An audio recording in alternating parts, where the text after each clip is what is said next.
दोस्तों, इस वीडियो में हम महात्मा गांधी के बारे में जानेंगे। तो चलिए सीधा वीडियो को स्टार्ट करते हैं। दोस्तों, महात्मा गांधी का जन्म 2 अक्टूबर 1869 को गुजरात के पोरबंदर नामक स्थान पर हुआ था। उनका पूरा नाम मोहनदास करमचंद गांधी था। उनके पिता का नाम करमचंद गांधी, मोहनदास की माता का नाम पुतलीबाई था। मोहनदास अपने पिता की चौथी पत्नी की अंतिम संतान थी। महात्मा गांधी को ब्रिटिश शासन के खिलाफ भारतीय राष्ट्रीय आंदोलन का नेता और राष्ट्रपिता माना जाता है। दोस्तों, अब गांधी जी के परिवार के बारे में कुछ जानकारी ले लेते हैं। गांधी की मां पुतलीबाई अत्यधिक धार्मिक थी। उनकी दिनचर्या घर और मंदिर में बटी हुई थी। वह नियमित रूप से उपवास रखती थी और परिवार में किसी के बीमार पड़ने पर उसकी सेवा में दिन रात एक कर देती थी। मोहनदास का लालन पालन वैष्णव मत में रमे परिवार में हुआ था और उन पर कठिन नीतियों वाले जैसे धर्म का गहरा प्रभाव पड़ा, जिसके मुख्य सिद्धांत अहिंसा एवं विश्व की सभी वस्तुओं को शाश्वत मानना था। इस प्रकार उन्होंने स्वाभाविक रूप से अहिंसा, शाकाहार, आत्मशुद्धि के लिए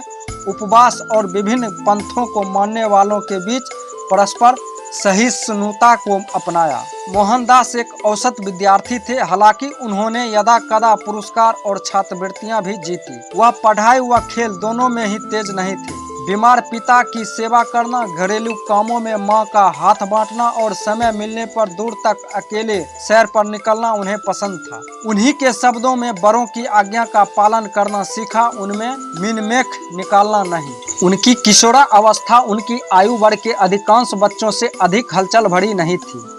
हर ऐसी नादानी के बाद वह स्वयं वादा करते, फिर कभी ऐसा नहीं करूंगा, और अपने वादे पर अटल रहते।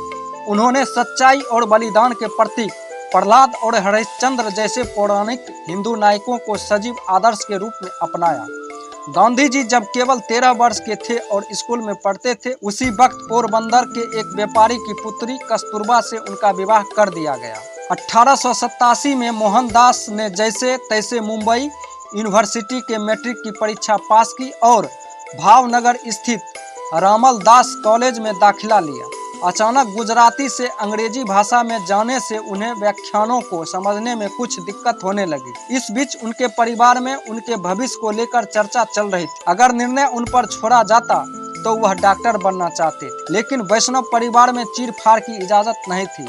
साथ ही यह भी स्पष्ट था कि यदि उन्हें गुजरात के किसी राजघराने में उच्च पद प्राप्त करने की पारिवारिक परंपरा निभानी है तो उन्हें बैरिस्टर बनना पड़ेगा, और ऐसे में गांधी जी को इंग्लैंड जाना पड़ा।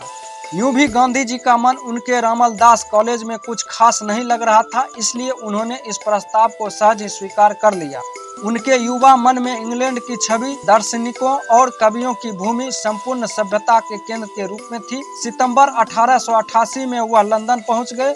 वहां पहुंचने के 10 दिन बाद वह लंदन के 4 कानून महाविद्यालय में एक इनर टेम्पल में दाखिल हो गए। 1906 ईस्वी में ट्रांसवाल सरकार ने दक्षिण अफ्रीका की भारतीय जनता के पंजीकरण के लिए विशेष रूप से अपमानजनक अध्यादेश जारी किया। भारतीयों ने सितंबर 1806 ईस्वी में जोहान्सबर्ग में गांधी के नेतृत्व में एक विरोध जनसभा का आयोजन किया और इस अध्यादेश के उल्लंघन तथा इसके परिणाम स्वरूप दंड भुगतने की शपथ ली। इस प्रकार सत्याग्रह का जन्म हुआ, जो वेदना पहुंचने के बजाय उन्हें झेलने, प्रतिरोध करने और बिना हिंसा किए उससे लड़ने की नई तकनीक थी। इसके बाद दक्षिण अफ्रीका में 7 वर्ष से अधिक समय तक संघर्ष चला। इसमें उतार चढ़ाव आते रहे, लेकिन गांधी के नेतृत्व में भारतीय अल्पसंख्यकों के छोटे से समुदाय ने अपने शक्तिशाली प्रतिपक्षियों के खिलाफ संघर्ष जारी रखा। सैकड़ों भारतीयों ने अपने स्वाभिमान को चोट पहुँचाने वाले इस कानून के सामने झुकने के बजाय अपनी आजीविका तथा स्वतंत्रता की बलि चढ़ाना ज्यादा पसंद किया। सन 1914 में गांधी जी ने भारत लौट आए। देशवासियों ने उसका भव्य स्वागत किया और उन्हें महात्मा पुकारना शुरू कर दिया।